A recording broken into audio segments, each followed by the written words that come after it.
నేను నీకు ఆజ్ఞాపించుతున్న ఆయన ఆజ్ఞలన్నింటినీ అనుసరించి నడుచుకునే నెడల నీ దేవుడైన యెహోవా భూమి మీద ఉన్న సమస్త జనుల కంటే నిన్ను హెచ్చించును. హల్లెలూయా. దేవుడు ఏమంటున్నాడండి? మొట్టమొదటిగా ఆయన మాట మనము వినాలంట. ఏ విధంగా వినాలండి? ఆయన మాట శ్రద్ధగా ఆయన మాటను ఆలకించాలి. చూడండి, ఒక పిల్లవాడికి ఒక తల్లి ఎట్లా చెప్తుందండి? పిల్ల కానీ పిల్లోడు కానీ శ్రద్ధగా చెప్తుంది, వారు వినేటట్లుగా జాగ్రత్తగా చెప్తుంది కదా. అలాగే శ్రద్ధగా దేవుని మాట మనం వినాలంట. ఏ విధంగా వినాలి దేవుని మాట? శ్రద్ధగా కదా. శ్రద్ధ అంటే ఎటువంటి శ్రద్ధ? ఎటువంటి శ్రద్ధ అంటే దేవుడు ఏదన్నా మనకి చెప్పాడు అనుకో, బైబిల్ పరంగా కానీ దైవజనుల పరంగా కానీ లేదా ప్రార్థనా పరంగా కూడా మీకు బయలుపరుస్తాడండి దేవుడు. ప్రార్థనా పరంగా కూడా మీకు బయలుపరిచినప్పుడు మీరు ఏం చేయాలంటే శ్రద్ధగా ఆయన ఏం మాట్లాడుతున్నాడో నాతో అని చెప్పేసి ప్రార్థన చేసినప్పుడు దేవుడు ఏం చేస్తాడు? ఏదో రకంగా నీతో మాట్లాడతాడు.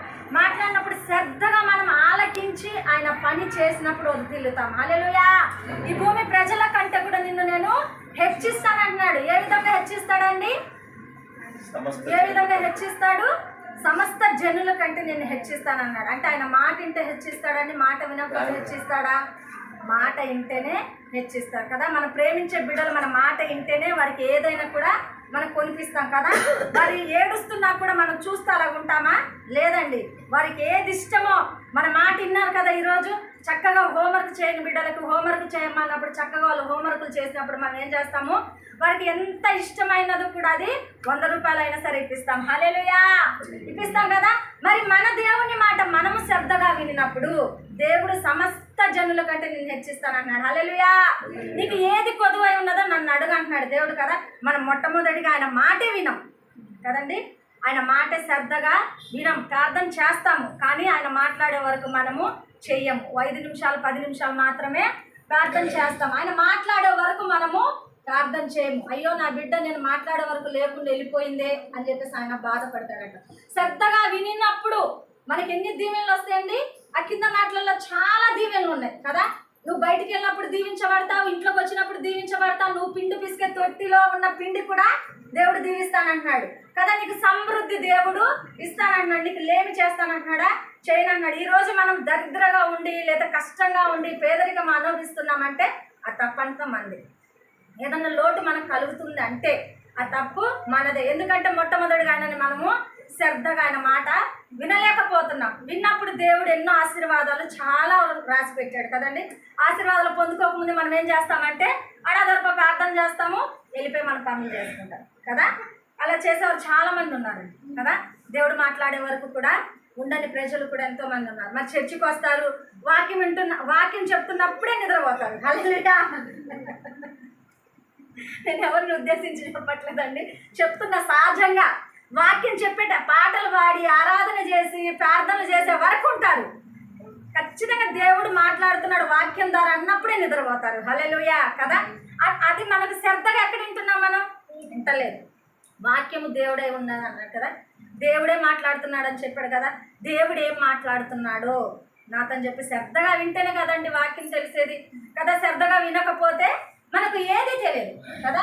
శ్రద్ధగా ఆయన మాట వినిన వారు సమస్త జనుల కంటే హెచ్చిస్తాను అంటే నీ బంధుమిత్రుల కంటే కూడా, నీ రక్త సంబంధికుల కంటే కూడా, ఈ ప్రపంచంలో జనులందరికీ కూడా నేను హెచ్చుగా ఉంచుతానని వాగ్దానం చేసినప్పుడు ఆ వాగ్దానం మన జీవితంలో మనము తీసుకోలేకపోతున్నాం కదా.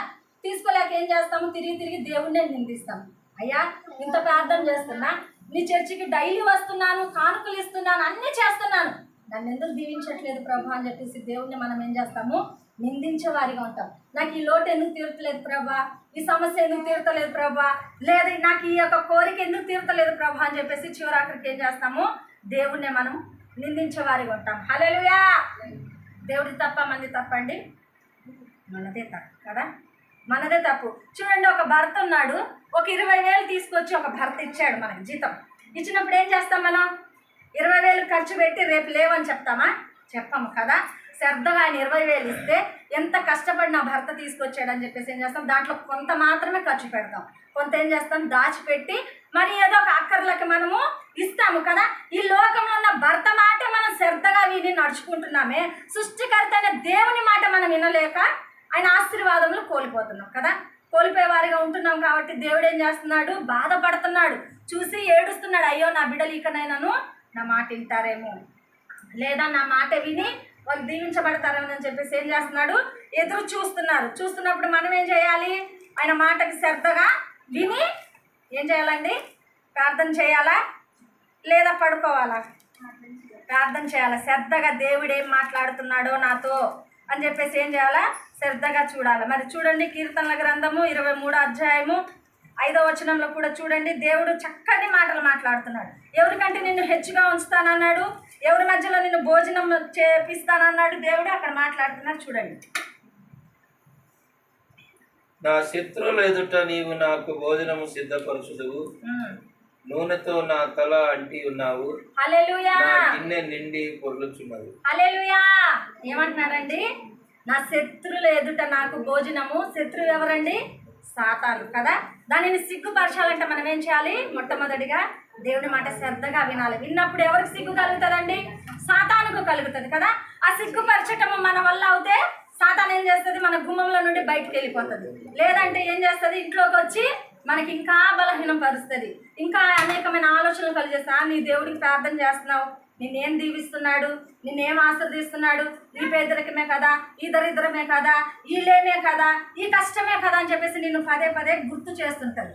గుర్తు చేసినప్పుడు మనం ఏం చేస్తాము, ప్రార్థన చేస్తే అదే ఆలోచన ఉంటుంది, ప్రభా నా ఇంట్లో జరగట్లేదు, నా భర్తకి జీతం తక్కువ, లేదా నాకు బిడ్డలు లేరు, లేదా నాకు ఈ సమస్య ఉంది, ఇది ఇది ఇది ఇది అని చెప్పేసి పదే పదే బాధపడుతుంటాం. కానీ మనం ప్రార్థన శ్రద్ధగా చేయం కదండి. శ్రద్ధగా ప్రార్థన చేసి ఆయన మాట వింటే దేవుడు ఎన్నో ఆశీర్వాదములు అని చెప్తున్నాడు. అదే శ్రద్ధగా వినక ఇవన్నీ మనసులో పెట్టుకొని ఏం చేస్తామంటే బాధపడుతుంటాం, అయ్యో నా కోరిక తీర్చలేదు, నా కష్టం తీర్చలేదా